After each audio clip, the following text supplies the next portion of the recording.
Hi, அனைவருக்கும் வணக்கம். Dead Tamil previous year கொஷினில் சம் கொஷின்ஸ் பார்க்கலாம். இது என்ன கொஷின்னா, பகுபத உறுப்புகளுள் அடங்காது 7வது உறுப்பாக வரும் உறுப்பு எது அப்படின்னு கேட்டிருக்காங்க. ஆக்சுவலாக பகுபத உறுப்புகள் வந்து மொத்தம் எத்தனைனா 6. அது என்னென்னா பகுதி, விகுதி, இடைநிலை, சந்தி, சாரியை, விகாரம்.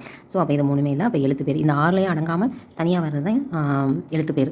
அடுத்த கொஷின் பார்க்கலாம். இது என்னென்னா, பாரதியார் பெண்களுக்கான குரல் வெண்பா எழுதிய இதழின் பெயர் என்னன்னு கேட்டிருக்காங்க. இது எல்லாமே பாரதியார் ஒர்க் பண்ண இதழ் தான். இதில் வந்து இந்தியா சுதேசமித்திரன் வேறு, சித்ராவளி அப்படின்றது சித்திரம்னா என்னென்னா ட்ராயிங் இல்லையா. ஸோ அவர் அந்த கருத்து படம் வரைகிறதுக்காண்டி இது பண்ணது. ஸோ அப்போ இது இல்லை. அடுத்து வந்து சக்கரவர்த்தினி தான் பெண்களுக்காண்டி குரல் வெண்பா எழுதிய நூல் வந்து சக்கரவர்த்தினி. அடுத்த கொஷின் பாருங்கள். இந்த கொஷின் வந்து என்னென்னா ஒரு பொறுத்துக. இது என்னென்னா ஓரெழுத்து ஒரு மொழியில் பொறுத்துக. இது எப்படி ஞாபகம் வச்சுக்கிறோன்னா ஓரளவுக்கு தெரியும். மைனா அஞ்சனம். ஸோ இது வந்து 4வது இங்கே வரணும். கடைசிக்கு 4க்கு வந்து 1 வரணும். ஆப்ஷனில் 4க்கு 1 இருக்குது எதுன்னு பாருங்கள். பார்த்தா இது மட்டும்தான் ஆப்ஷனில் இருக்குது, அது போட்டுக்கலாம். இன்னொன்று வேணால் வவ்வுனா கவர். இதுக்கு வந்து இது வந்து கவர் 3. இது வந்து ஃபஸ்ட்டு. அப்போது என்னென்ன நினச்சிக்கலாம்னா, டாக் வந்து வவ்வுன்னு கவ்விருச்சு அப்படின்னு சொல்லுவாங்கள்ல, அப்போ வவ் கவர் அப்படின்னு சொல்லி எடுத்துக்கலாம். அடுத்து வந்து ரிமைனிங் இருக்கிறதுக்கெல்லாம் மேட்ச் ஆகிருக்கும். கூனா தெரிஞ்சுக்கலாம், இந்த இதுக்கு ஆன்சர் தெரிஞ்சுக்கலாம். கூனா பூமி, சேனா உயர்வு. எந்த கொஷினை பாருங்கள். ஓகார என்னும் இடைச்சொல் நன்னூலில் வரும் பொருள் யாது அப்படின்னு கேட்டிருக்காங்க.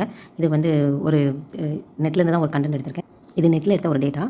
இது தமிழ் இணையவழி கழகம் இருக்கு இல்லையா, அதில் எடுத்தது. ஓ என்னும் இடைச்சொல் இது கூடியது சிறப்பு, எதிர்மறை, தெரிநிலை, கழிவு, பிரிநிலை. ஸோ ஒவ்வொன்றுக்கும் என்னென்ன மீனிங் அப்படின்னு சொல்லி கொடுத்துருக்காங்க. இதில் இல்லாதது எதுன்னு பார்த்தோம்னா இசைநிறை. ஸோ அப்போ இதோட ஆப்ஷன் வந்து ஓகார என்னும் பொருளில் வராதது எதுன்னு பார்த்தா இசைநிறை. மிச்ச 3மே வரும்.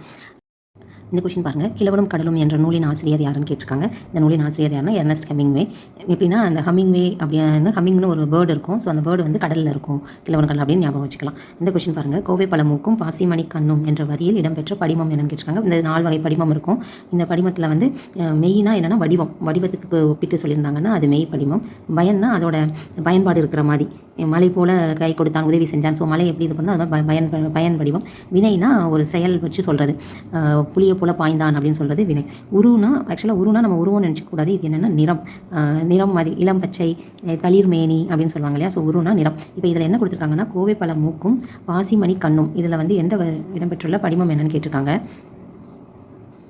இதில் வந்து எதுக்கு இவர் உருவகப்படுத்தியிருக்காங்கன்னு சொல்லி பார்த்தோம்னா மெய் படிவம். அதாவது வடிவத்துக்கு வந்து கொடுத்துருக்காரு. வாசிமணி போலன்னா நல்லா ஒரு ரவுண்ட் ஷேப்பில் இருக்கிற உருண்டை. கோவைப்பழ மூக்கும் அப்படின்றது வந்து அந்த கோவைப்பழம் மாதிரி இருக்கிற மூக்குக்குன்னு வடிவத்துக்கு இதை பண்ணியிருக்காரு. நிறம் வந்து வெளிப்படையாக நம்ம